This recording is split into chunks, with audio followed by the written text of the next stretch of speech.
Now here is the Suzuki GSXR600.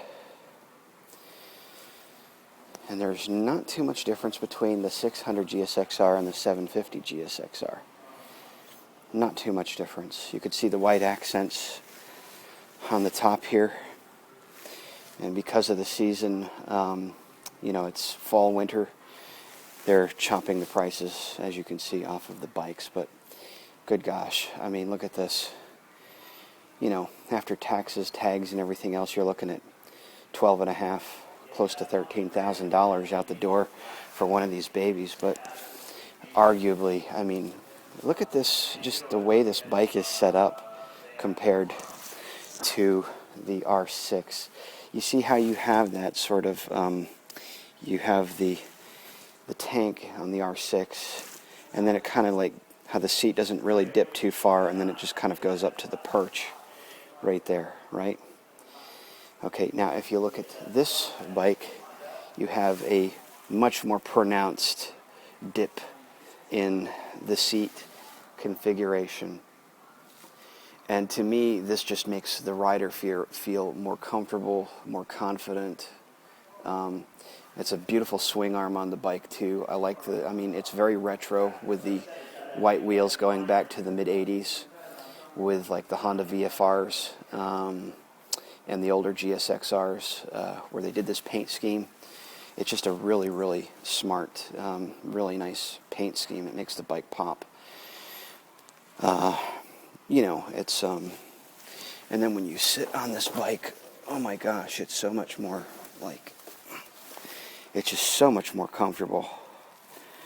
And I have the balls of my feet, both feet, down on the ground here, much more confident, inspiring.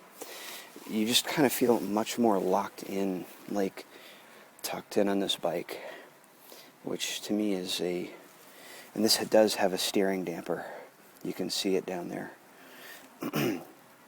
which is nice. The ergos on this are every bit as the ergos, and it does have a steering damper. So the ergos on this bike are every bit as nice as the R6, in my opinion. That's, of course, personal preference.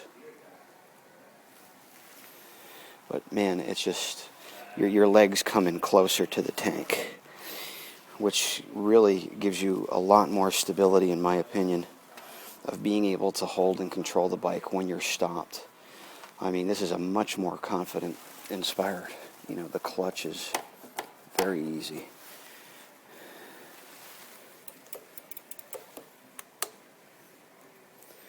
Brakes are right there. You have your emergency flashers right there at hand.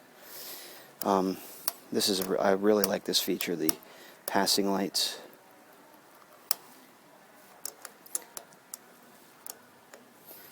Nice. Yeah. Suzuki did an excellent job with the ergos on this bike. Very, very comfortable, particularly for the shorter rider. I would highly recommend if you're, I would say, an semi-experienced rider, not, from maybe an intermediate rider, and you wanted to get into something quick, like you've, exhausted your enthusiasm for the 250s, or if you just want to keep your 250 around, this, and for the shorter rider, is definitely the bike of choice. I would definitely pick this over the R6 all day. R6 is probably a faster bike, but tell me this, that's just a much better looking bike in my opinion.